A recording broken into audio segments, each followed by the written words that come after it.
एक ईरान में समा सकते हैं 75 से 80 इजराइल, सेना भी है 3 गुना ज्यादा।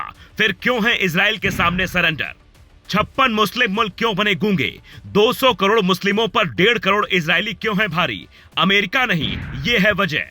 गाजा में अन्याय की बात करने वाले ईरान की 150 लड़कियों की मौत पर खामोश क्यों है?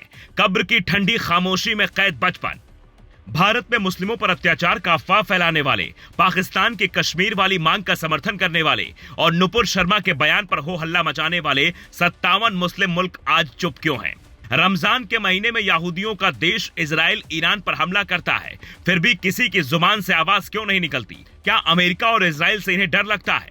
बात आबादी की हो या सेना की, हर मामले में 57 मुस्लिम मुल्क अगर एक साथ आ जाएं, तो इजराइल ही नहीं, अमेरिका को भी एक बार सोचना पड़ जाएगा। 57 मुस्लिम मुल्कों की आबादी करीब 200 करोड़ से ज्यादा है। इंडोनेशिया, सऊदी और तुर्की सबसे बड़ी अर्थव्यवस्थाओं में शामिल है। कतर की प्रति व्यक्ति आय करीब 70,000 अमेरिकी डॉलर सालाना है। 57 देशों की जीडीपी वैश्विक जीडीपी के 8 से 10% के बराबर है। करीब 60 लाख से ज्यादा सैनिक हैं। इनमें पाकिस्तान इकलौता परमाणु संपन्न है। खास बात यह है कि इन लोगों ने बाकायदा ओआईसी नाम का एक संगठन भी बना रखा है, जिसका मुखिया बनने का शौक हर देश को है। पर ईरान पर हमले के बाद वो गूंगा बन जाता है, जिसे लेकर ईरान भड़का हुआ है। क्योंकि इजराइल की सेना देखें तो करीब 1,80,000 है। शायद यही वजह है कि रिटायर्ड आईएएस ऑफिसर नियाज खान लिखते हैं, खामनेई को मरवाने में सऊदी अरब का हाथ निकला। सऊदी खुद को 57 मुस्लिम देशों का राजा मानता है, लेकिन वो मुस्लिम देशों की रानी है। तभी सभी मुस्लिम देश चुप हैं और अपनी रानी के खिलाफ कुछ नहीं सुनना चाहते, जबकि इस्लाम का एक ही शेर राजा ईरान है। इनका ये तंज सऊदी का अमेरिका को साथ देने और ईरान की लड़ाई में अकेले पड़ने को लेकर है। आखिर जो इस्लामिक सहयोग संगठन संयुक्त राष्ट्र के बाद दूसरा सबसे बड़ा संगठन है, वो एक इस्लामिक देश पर हमले पर चुप क्यों है? इसे समझना होगा।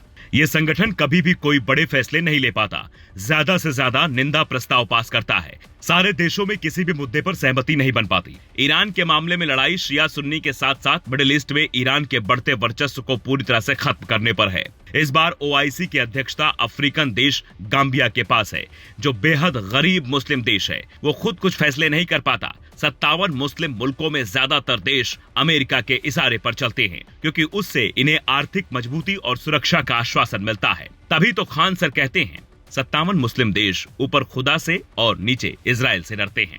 लेकिन इस बार इजराइल ईरान से इसलिए डर गया क्योंकि ईरान के न्यूक्लियर पावर बनने का मतलब था इजराइल का खत्म हो जाना।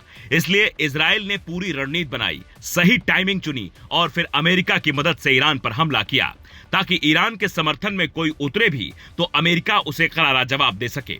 आज वैश्विक ऑर्डर बदलने की चर्चा भले ही दुनिया में चल रही हो, लेकिन अमेरिका की दादागिरी अब भी कायम है।